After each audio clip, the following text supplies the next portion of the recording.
This evening is about building a connected community with one another. So I want to start by acknowledging the spaces that we're all sharing. I want to acknowledge the Coast Salish people, including the Duwamish tribe, who are still unrecognized by the federal government.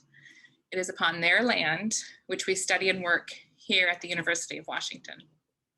I encourage you to learn more about the First Peoples on the land that you are on. We're going to share a link in the chat. That's a great resource if you are getting started on your own self-study. I also want to acknowledge that as a policy school, we are highly aware of the role that policy has played in perpetuating past harm and how it can be used as a tool for future change in transforming public service and public policy. Earlier this year, under the leadership of our new dean, Dr. Jody Sanford, the Evans School went through a process of articulating a new set of values, vision, and mission. This process, defining our purpose, led us to create today's event, Public Matters.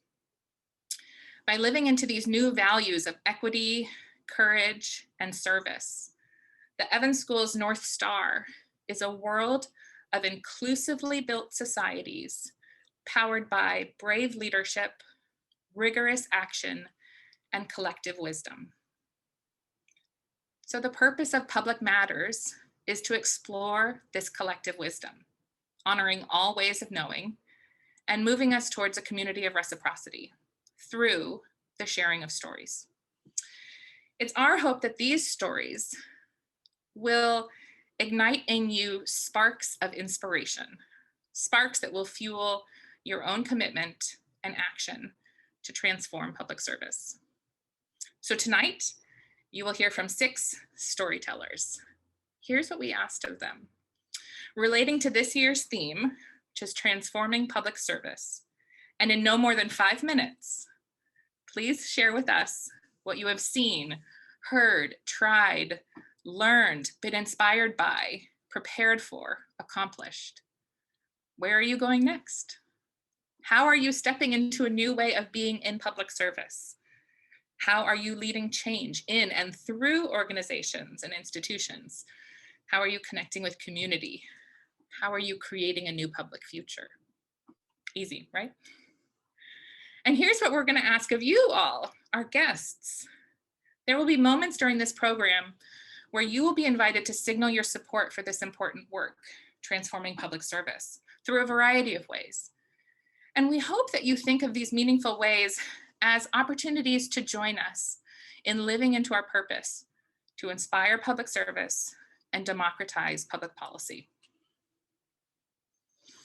To make sure that everyone here is most fully able to engage with us, I just want to note tonight's event is being recorded, and that recording will be sent out in the days to come.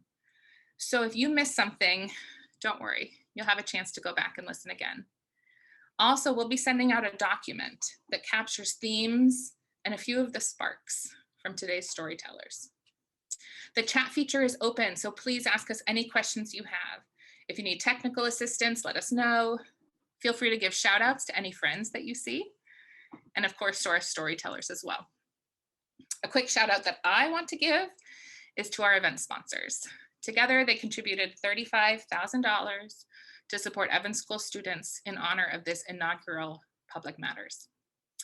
And now, let's hear from our storytellers. To introduce these individuals to you, I'd like to welcome Evans School Events Manager, Kayala Aronowitz. Thanks, Rebecca. I have had the great pleasure of working with these incredible people who will be sharing their stories with you tonight. I'm so excited to introduce the first 3, Dean Jody Sanford, Amanda Lee, and Evan Cook. Dean Jody joined the Evans School as dean in January of 2021. Her work focuses on improving the implementation of social policy, particularly those policies designed to support low-income children and their families. She's an elected member of the National Academy of Public Administration, a distinguished honor recognizing her innovative leadership in the field. She's worked as a consultant with national and statewide foundations, think tanks, and other nonprofit human service organizations. Amanda Lee is a board member of Shared Spaces Foundation and the volunteer field director at the Heron's Nest. They are based out of Seattle, Washington, on unceded Duwamish territory. Both initiatives are focused on restorative justice through land restoration and sustainable education. Amanda is working collectively with the Duwamish tribe and local community organizations to reimagine an equitable, community-powered future. Evan Cook is a community advocate and leader in the city of Federal Way and surrounding areas. As a philanthropist on a mission to heal the community, he founded Restoring Minds, a public speaking and clothing company. His mission is to rebuild this world through service and inspiration, helping at-risk youth find their purpose. Let's hear their stories.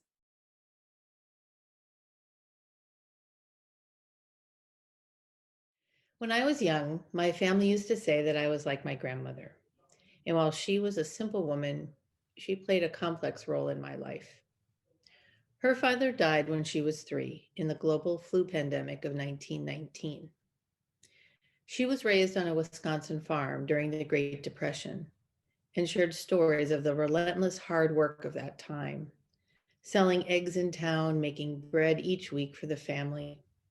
Although she loved school, she needed to drop out when she was 13 to earn money working in other families' homes, cooking and cleaning. Although she didn't go to school, she valued education. Her 3 sons went to college at the local public university created after the Second World War. I was the first grandchild, and she loved having a girl in her life. She taught me so many things about her world: how to make sugar cookies, how to sew, how to roll out homemade noodles for chicken soup. On the face of it, my life was very different from hers. My parents were school teachers, and I was growing up in the 1970s. I benefited from the advancement in women's rights and the changes that came after Stonewall and Martin Luther King. My life was not defined by hard physical labor, but I learned from her that hard work could pay off. When I left my small town to attend an elite liberal arts college out east, I threw myself into understanding academia, its odd rituals like convocation and endowed faculty chairs. I thrived and loved the tree-lined quad and historic buildings, the intellectual debates that led to critical thinking. When I graduated, my grandmother took one of her few flights to watch me walk across the stage. This distinction between her pragmatic hard work and the big ideas of higher education came to define my professional work and calling. I know that education is a cornerstone of a healthy democracy. Last year, soon after our Minneapolis community erupted in protests after the George Floyd murder, my 17-year-old son was reading Malcolm X in school. He looked up from the couch and said, "This is part of a much larger struggle, Mom. We've been here before and need to learn from the past." "Yes," I said, "that understanding of the past and how it can shape strategies for change is what it means to be educated." He and I often talk about the differences between being smart and being educated. While my grandmother was smart, she wasn't educated, and as a result, late in life, she mirrored the racist and homophobic ideas of her own conservative Christian church. Yet higher education itself is filled with contradictions. Until the 1960s, it focused upon preserving the status quo, educating a few people in the values of the elite rather than attending to the knowledge essential for democracy. While investments in public higher education transform my own family, too many people don't feel like college is accessible, worth the high cost, or a place where they can learn about the story of their own people. In fact, the very definition of what it means to be educated must continue to expand, making visible the legacies of past injustices perpetuated by both the state and the elite. In my own work, I'm called to be a bridge between theory and practice, practice and theory. I know from my grandmother and the many people that I've talked with as a result of my education: welfare workers in Flint, Michigan, prostitutes in Mombasa, Kenya, designers in Copenhagen, that knowledge emerges from people's daily lives as they search for solutions to the problems at hand. In my own scholarship, I document that knowledge and create theoretical frameworks so other researchers can see this as legitimate and an exciting area of study. In this new role as Dean of the Evans School, I'm also bridging in the other direction. We bring facts from rigorous investigations into changing climate, economic inequality, police practices to people doing the practical problem solving. At this moment in our history, it's important to invest in this type of bridge building. This event, Public Matters, is one example. I feel there's urgency to this now, as we must all work to create the democracy that we need to respond to the challenges of these times. I know that is a practical problem that would make my grandmother proud.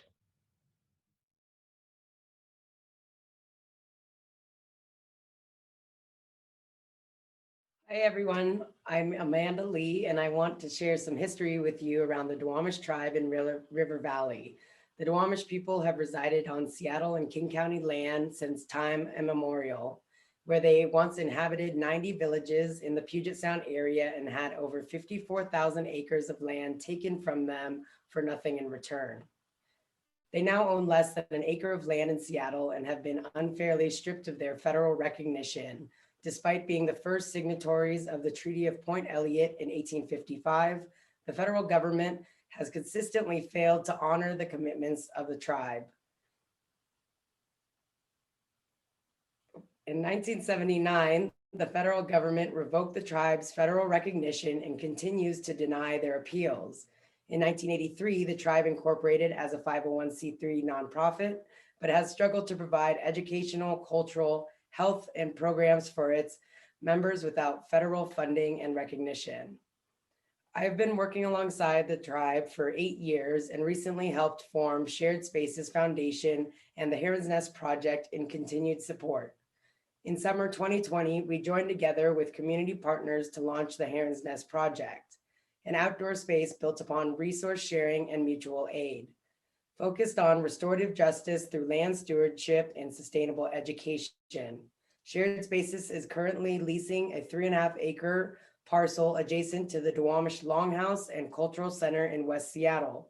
We are working to repurpose and renovate facilities for community use with the intention of repatriating this land to the Duwamish tribe.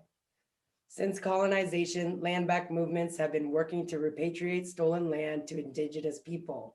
These movements dismantled colonial racism by supporting tribal sovereignty, honoring treaties, and spreading awareness of the continued genocide of Indigenous people. This is essential work to support the voice and power of Indigenous people and surrounding communities. With more land to grow native plants and food, rebuild their community, practice cultural traditions, and teach youth lasting skills, the Duwamish can reclaim some of the power that was unjustly taken from them by colonial oppressors.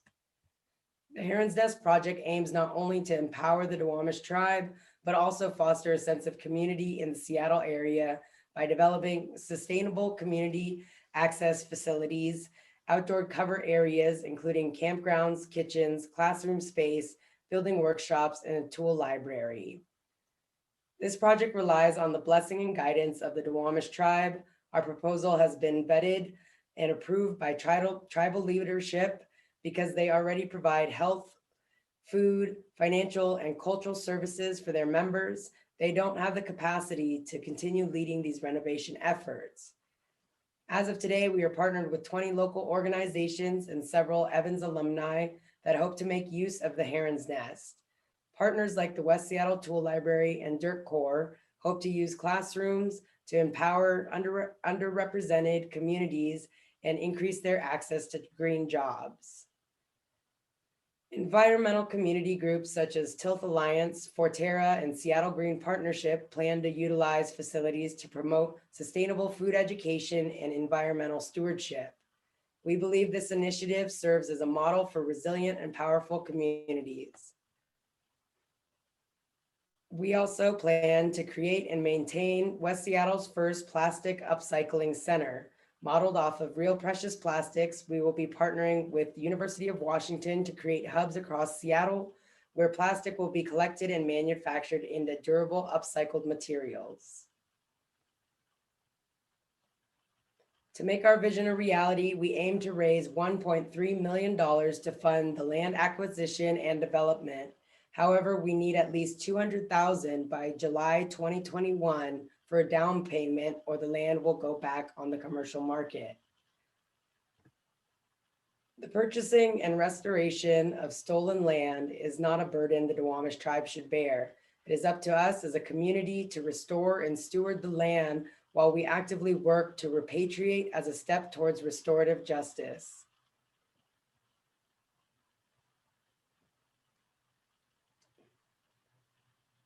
Join us in restoring justice for our host nation, the First People of Seattle. Donate on our website or on our GoFundMe page. Spread the word about this cause, and we invite you to join us on Saturdays at the Heron's Nest for volunteer opportunities. Thank you for your time, and we hope to see you on the land.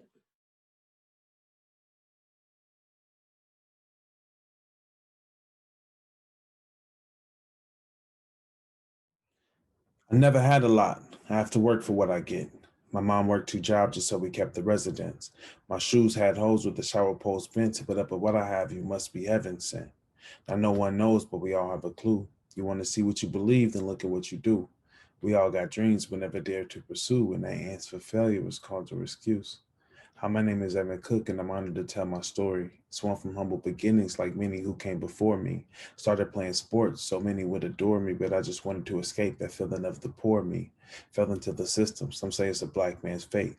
Somehow through that concrete, I rose to be great. Football, it didn't make my life, it saved my life. Thought I was headed left, but it faced me right. Long drives, rolled ankles, but the games was tight. A man in uniform where the ladies tight, but no one taught us how to treat them ladies right. Baptized underwater, yeah, I gave my life, my last games ever. True story of a soldier. This life can chew you up, but you can always start over. No vision in my life, so I did what was easy. Wanted to serve the people, but deep down it felt sleazy. I didn't feel like myself, but people said they want to be me, so I stood by the ocean, spread my hands and said, free me. Letting go of my ego, hometown hero. But deep down inside, I knew I was their number 0. Black man with a passion, kind of sounds old fashioned, but the one who speaks up against the system gets a lashing. Everybody needs a code, so I made my own. Came up with 4 rules that I always play on. Do what you love with who you love, and your days will stay long. Become a student of life, because he who thinks he knows it all will surely stay wrong. Challenge everything you know, and you will see who you are. Find a way to express yourself and follow your heart. That's the key to me. I'm that thug you see. Went and gave back to the school that accepted me in. Thought I was going to work. I was just hanging with friends, just speaking life, hanging with life's champion. He taught me about things and how you can smile. R.I.P. Wesley Jennings, and shout out to the Fed. We all take losses, but you were my first kid. It really tore me apart when I heard you were shot dead. At the wake, standing next to your killer, I saw he was just a kid. Told my mentor that we are victims of terrible circumstance, and the system isn't helping us. It's like it's built like this. We create conversations and we throw up our fists.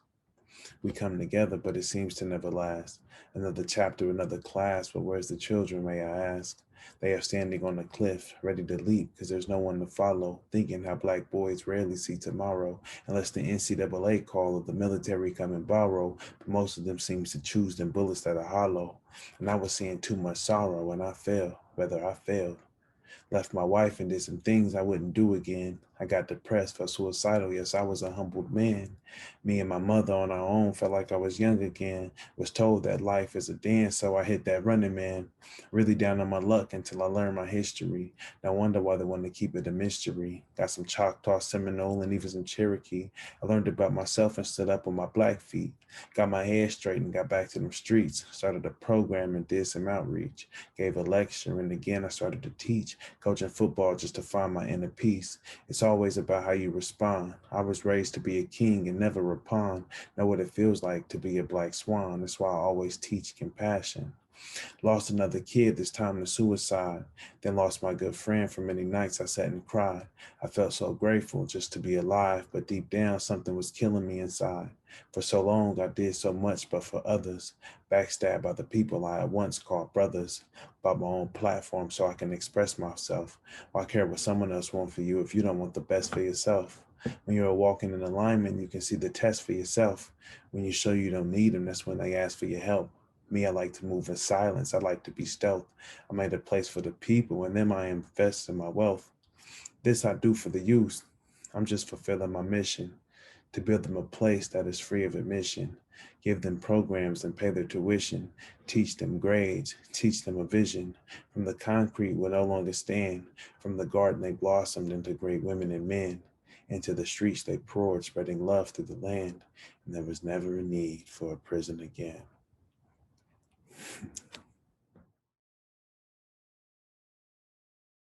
Thank you so much to those storytellers, Evan, Amanda, and Dean Sanford. Thank you for sharing that wisdom from your stories and your experiences with this community.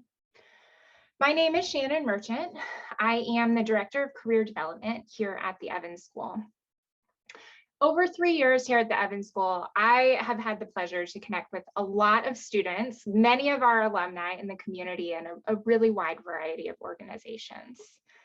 My role is really fun because I get to hear from students about the legacies that they hope to leave, the type of work that is really driving them. And I get to hear about what they've actually done, the projects that they've completed, the organizations that they have an opportunity to work with, to learn from, and to apply their learning during their time here at the Evans School, really making a difference in the community. I've personally seen the impact that Evans students can have on a team. I've hired interns and student employees. I've worked with our student leaders.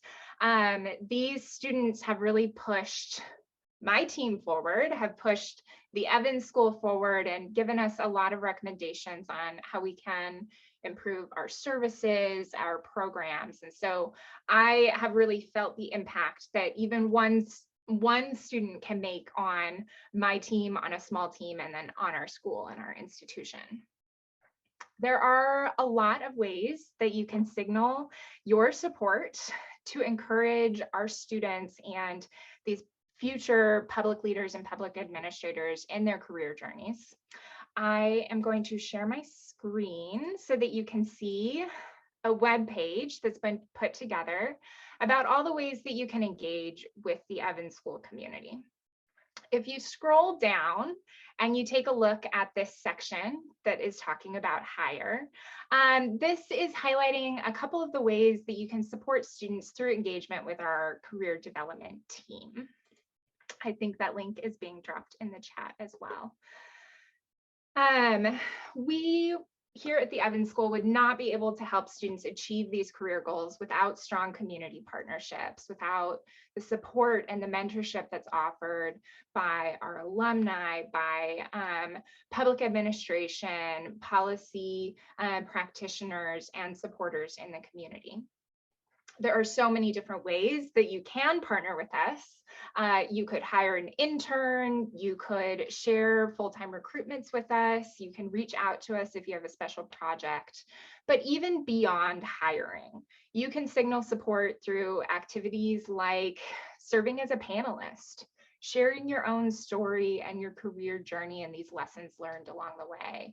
You might offer up a block of time for student informational interviews, or to hear their stories and share any thoughts or advice that you might have. If you're interested in supporting Evans School students through any of these engagement opportunities, you can click on any of those links on the hire portion of that Engage With Us page. I'm also available for one-on-one conversations and consultations, and you can actually schedule a time with me directly through that Calendly link that just got dropped in the chat. So thank you for your time, allowing me to share some of these ways that you can engage, and thank you for the support that you're already showing our community by joining here today and hearing the stories from these incredible storytellers. Thank you, Shannon, for introducing that and showing us the website. Appreciate it.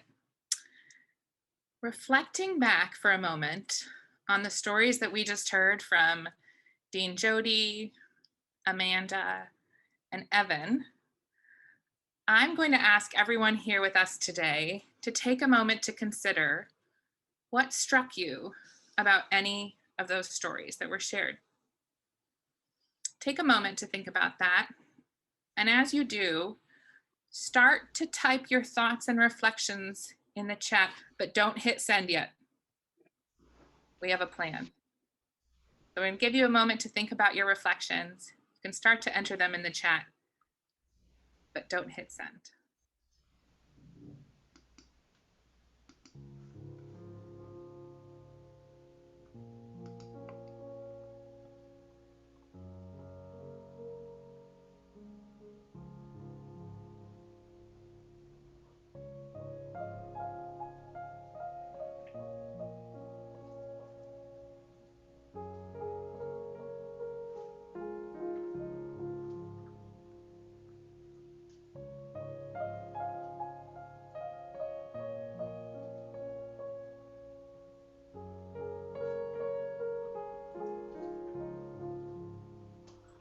Okay, we are going to create a reflection waterfall.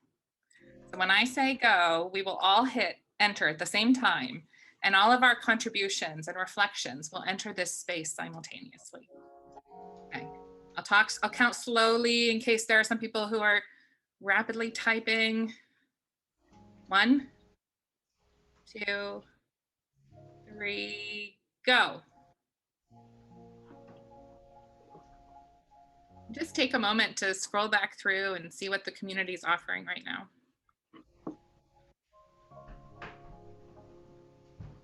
Feel free to look for patterns, anything that might be similar or different to your own contribution.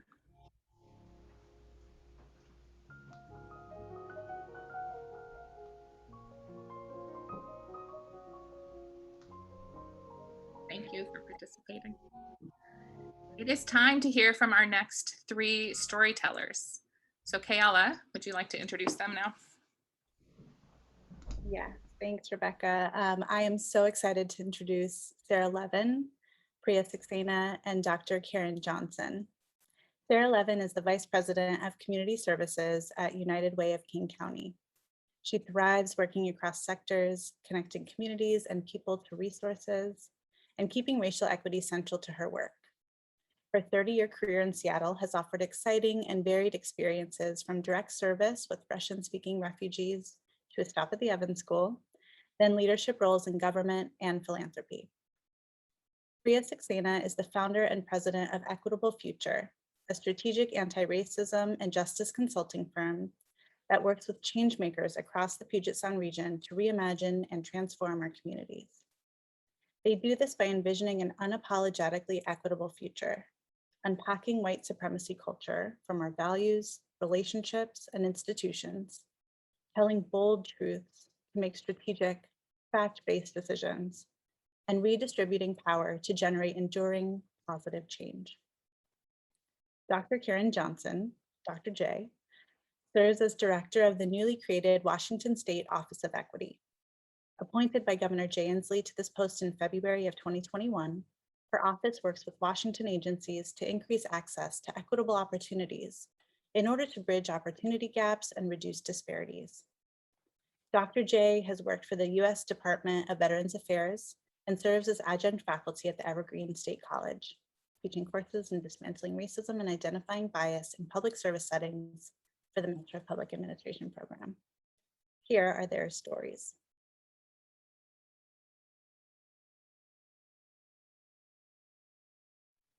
Good evening. I'm Sarah Levin, Vice President of Community Services at United Way of King County, and I'm a proud Evans alum, class of '99.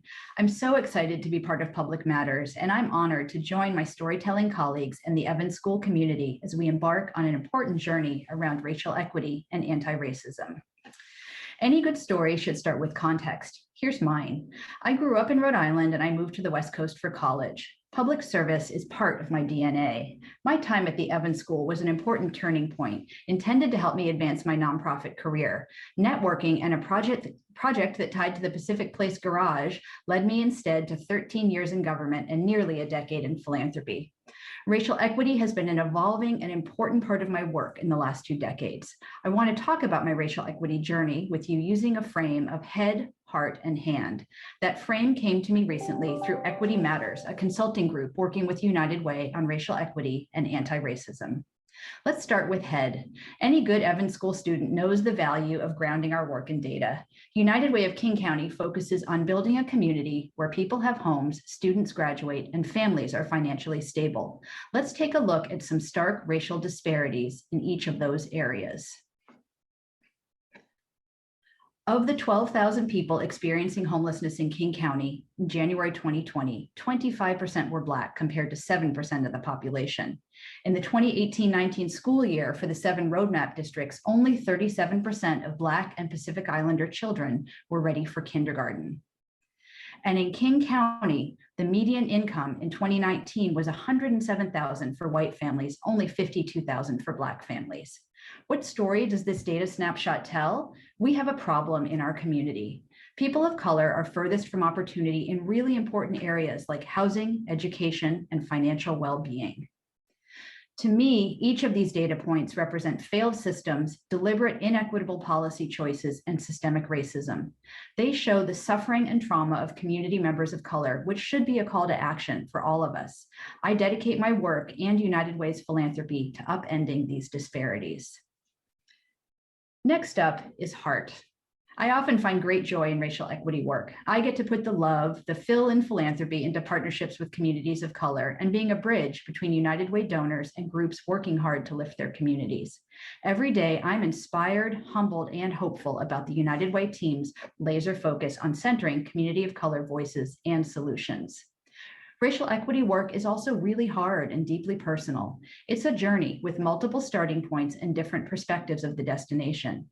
I've been learning about my own complicity in systemic racism and trying hard to unlearn what it means to be a white leader in philanthropy. I've made mistakes in public and missed or misunderstood my role as an ally.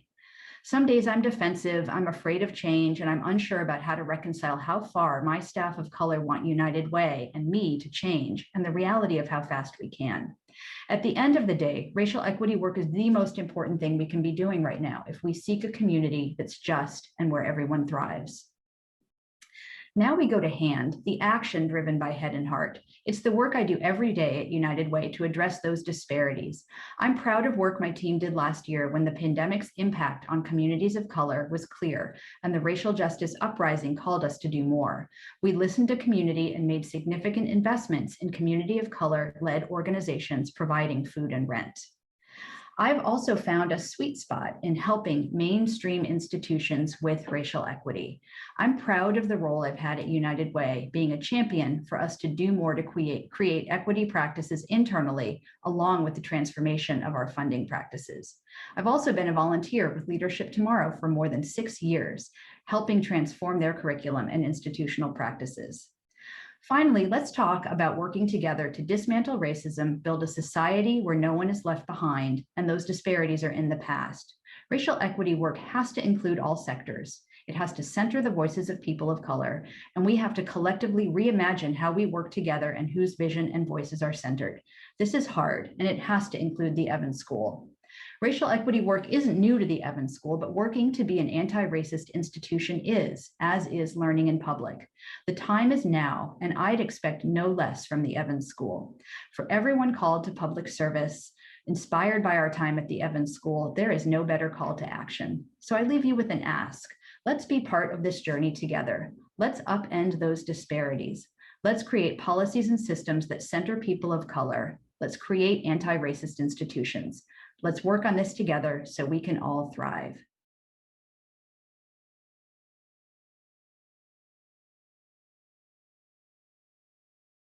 I've kind of always been an outsider. I've spent most of my life trying to perfect this balancing act of doing what I can to fit in while also honoring and loving what makes me me. And what I realized after a while is that there's no use, no benefit to breaking myself down to fit in to what was already there. And really that there is so much beauty and so much hope in building new spaces where all of us can thrive. And so that is what I bring to my work. I am no longer allowing the limitations of our traditions and of our current systems to dictate the type of future that we get to live in. I want to be in communities that love unconditionally, not based on what we produce or achieve.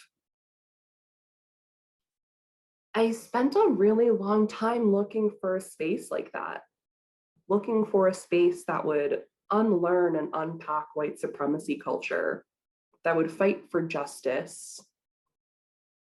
And I'll be honest, I couldn't find one. So I created one. I founded Equitable Future in 2019 to be that revolutionary, justice-centered, love-filled space that I was always looking for. And in building Equitable Future, I developed a blueprint that I use with change makers partnering with me today. It starts with a vision, a bright, bold, beautiful vision. And the vision I have is a future where Black, Brown, Indigenous, trans, and queer people are safe and loved. Now, I don't know every step that we need to take to get there, but I do know that I would rather work every single day for that version of our future than try and tolerate what we're living through today. As you embark on this journey to transform public service and the systems that we live through today, what bold vision is guiding your work? The second thing I had to do was really interrogate my values and interrogate the way I do my work to make sure that white supremacy culture wasn't having this grip on it. I refuse to force complex issues down into simplistic either-or concepts. Rather than attempt perfection, I'm making my mistakes out loud and learning in community with people. These values hold me accountable, and they are what keeps me centered in all of this chaos. The third thing I did was look our history right in the eye. In America, our history of slavery is longer and older than our history of democracy. And we cannot evaluate programs, propose policy recommendations without centering that, without recognizing and considering how our history of oppression and racism impacts every single system we live in today. The fourth part of this blueprint is sharing our power. And power means lots of different things now. Where's your power? Is it in your wallet, your phone book, maybe in your knowledge and history of research? Whatever your power is, it's imperative that you share it. Everything worthwhile is done in community. The truth is that when you share and redistribute your power, you're recreating more opportunities, more resources for each and every one of us. As we embark on these new journeys to pursue transformational justice and fight for equality and equity and justice for all, it's imperative that we have a bright, bold future, that we use it to guide our work, that we unlearn and unpack white supremacy culture so we can create communities where we all thrive, that we look our history in the eye and use our history to understand what our future could look like, and that we share our power, redistribute it. That's the future I'm looking forward to. And I hope you'll join me in that journey.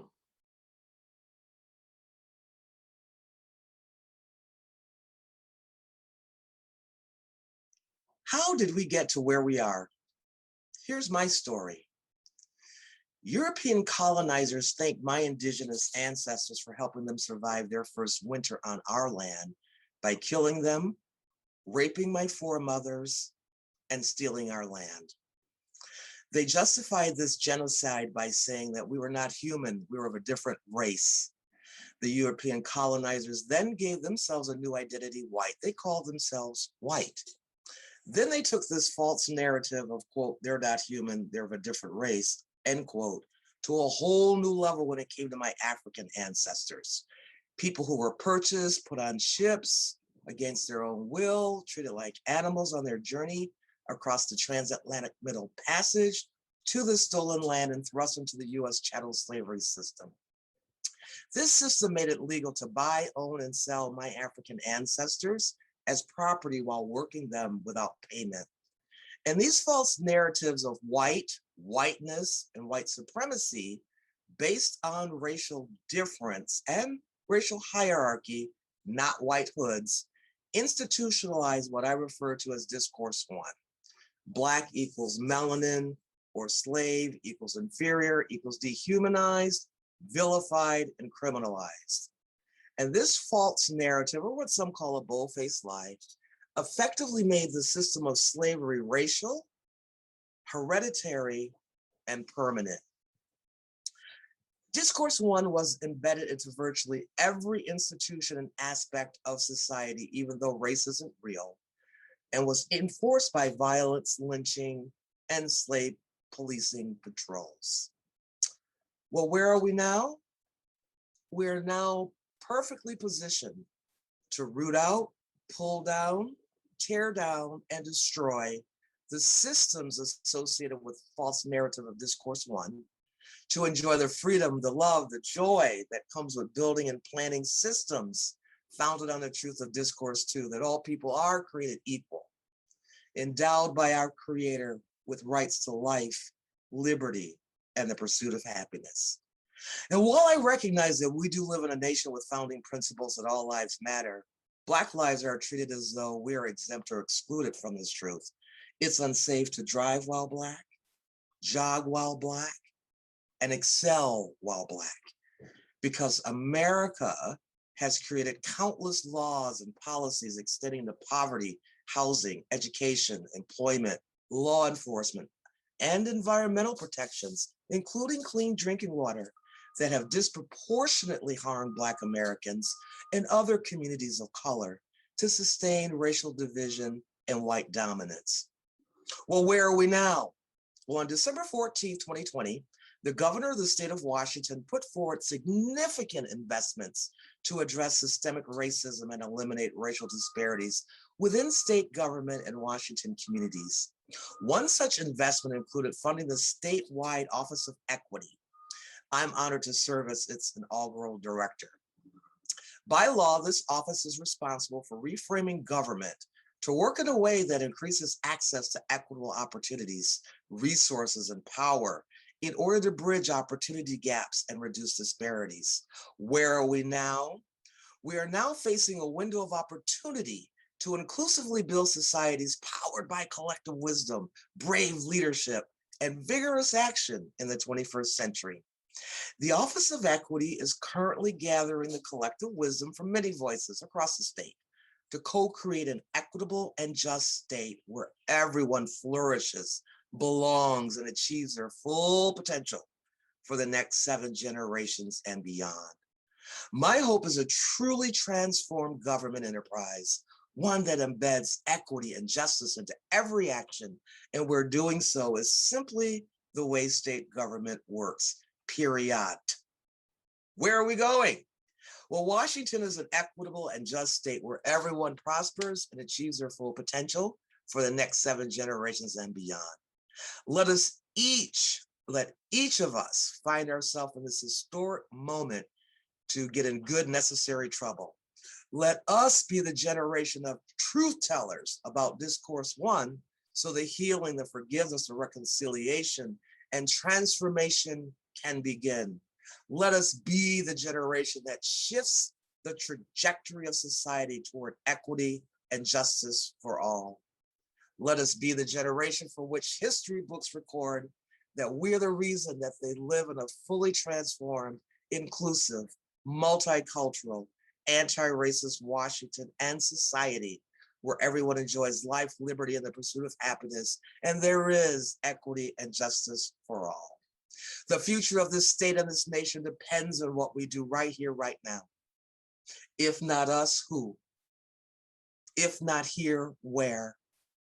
If not now, when? Good evening, everyone. My name is Robert White, and I'm an alum of Cohort 15 for the Executive MPA program. I just have to say, I still have so many feelings steering from Evan Cook's story. Being mixed in America, I've had to live many of these experiences that affected my family, especially my younger brother. It's a reminder of the stories my father shared about being a Black man in America. These stories, and many untold, is why I've donated and supported BIPOC fellowships at the Evans School and supported fundraising events like Husky Giving Day for the last 3 years. I've committed to investing in the next generation of public sector leaders and the work of advancing anti-racism through public policy via financial gifts, because the next generation is ready to lead and advance progressive changes. And now is the time to help the Evans School accomplish their goal of becoming an anti-racist institution. With your help, our students, faculty, and alum can help take the lead through public policy to create anti-racism around the world. And the Evans School is the place for this to happen. So if you're inspired to help advance the work of anti-racism and public policy, you can help by making a donation through the Engage With Us page that Shannon shared with us earlier. Please take a moment to go to the link in the chat, and I'll wait while you get there.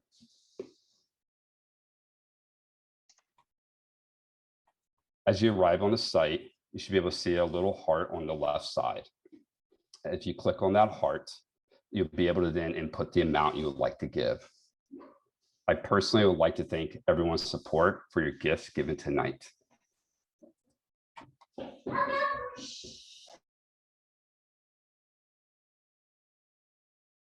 Real life always happens.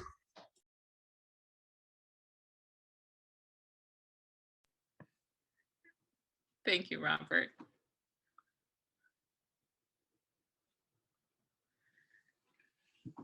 Well, reflecting back on the stories that we heard from Sarah, Priya, and Dr. J, I'm going to once again ask you to take a moment to consider what struck you about these stories. And once again, we're going to build a reflection waterfall. So you can start typing your thoughts into the chat, but don't hit send yet. I'll give you a moment to think about that.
Okay, you know what to do. Ready? 1, 2, 3, go.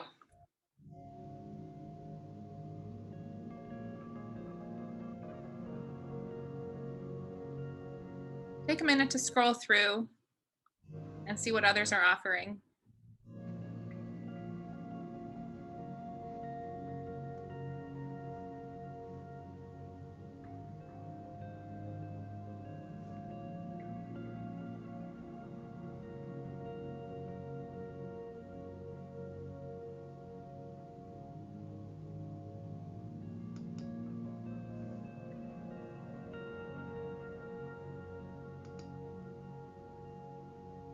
While you're reading through, we encourage you this time, as you find patterns or themes or anything that's speaking to you, add that to the chat as well.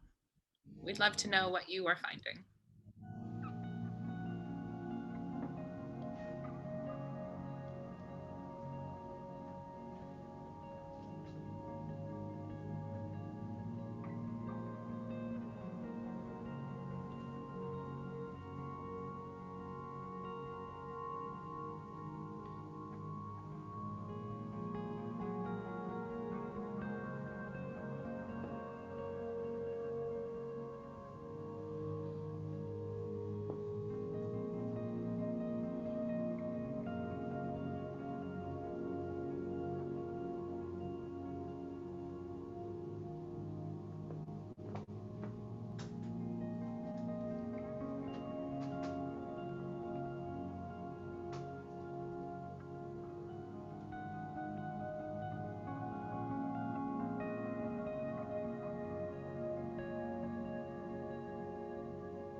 Thank you all. Thank you.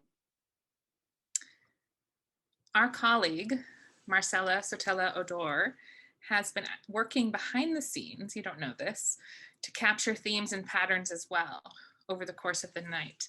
And Marcela, I wondered, do you want to show us what you've been working on? Yes, thank you, Rebecca.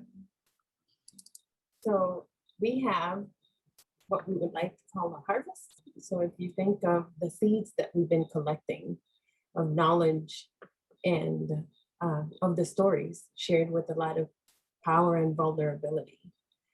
Don't try to read into the bubbles right now because they will seem very small. What you have here is at the center, the storytellers and their stories. Then we have some of the pieces that have struck us about their stories as we share. And then as we continue to build some of the themes and the patterns that are emerging. This is something that you will receive along with the recording so that you can go back and refer to it, help you process to what you've heard and felt by hearing these stories tonight. And then on the right-hand side, you'll have a link to that Engage page that we've been showing you tonight, with the different ways that you can engage with the Evans School. So this is a summary of a piece to reflect back to whenever you want, and that you can access at your own pace as well. Thank you. Okay, Dean Jody, I think you are up for sharing the final way that folks here can signal their engagement with our work tonight. Thanks, Rebecca. Thanks all the storytellers and the amazing team that's been sharing their artistry and their creativity with us today. After the day that some of us have spent on Zoom, I just keep feeling like I wish that all my Zoom meetings were like this, that generate energy and commitment rather than pulling it away. So I hope it's clear from this event that there are so many ways that we want you to be engaged with us to help us realize the vision that Dr. J talked about of inclusively built societies. And we have another way to engage right now in the chat. There's going to be a little Mentimeter poll. And we want you to again reflect on what are you taking away from this hour that you've spent with us today? There's so many ways you could have spent this time. document it, because that helps us integrate it into the kind of harvest that Marcella just shared. It also, I think, echoes Priya's comments about our assumption that all of us have power, and thinking about where yours is and how you share it with others, you can create more. So would just like to invite you to take a minute to go into that Mentimeter link. You can also take that bookmark that was sent, those of you who got this in the mail, and write down for yourself what takeaway, action step, or commitment you're leaving with. And we'll give you a moment, and then we're going to be able to actually show it back to you. It's the benefit of technology in this virtual space. So I'm going to pause a minute and give you a little time to reflect and capture in the Mentimeter.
It's amazing to me how the technology can work when people who are skilled are driving.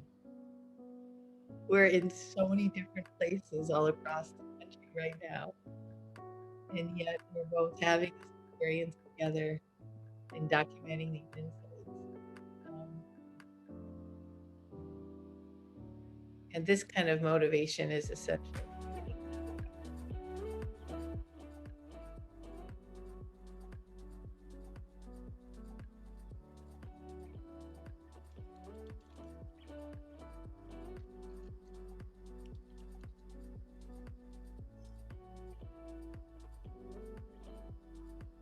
I love this one in the middle about not feeling alone. I think that's one of the hardest things about this last year and a half, is how isolated some of us have felt. So as we've been mentioning, we're going to be sharing these commitments and takeaways with all of you in the coming days. So watch your inbox. And I'm going to pass it back to Rebecca for closing us out. Thanks, Jody. And thanks everybody for contributing. I just want to close today's event by expressing deep, deep gratitude to our storytellers, to Jody and Amanda, and Evan and Priya, Sarah, and Dr. J. You can go to the events page on our website, and the link will be in the chat here in a second. And you can learn more about these storytellers and the good work that they're doing. Thank you to Shannon and to Robert for inspiring us to engage. Thank you to our sponsors and to our hosting team, Kayala, Jen, Marcella, Emily. Thank you for making today possible and being very fun to work with. And as we leave one another tonight, I will just invite all of you to unmute and say farewell. Once again, thank you. Thank you. Thank you. Thank you. Gracias. Thank you, everyone. Thank you. Thank you. Have a great you. day. Bye-bye. Thank you. Gracias. Gracias. Thank you. Bravo. Bravo. Gracias.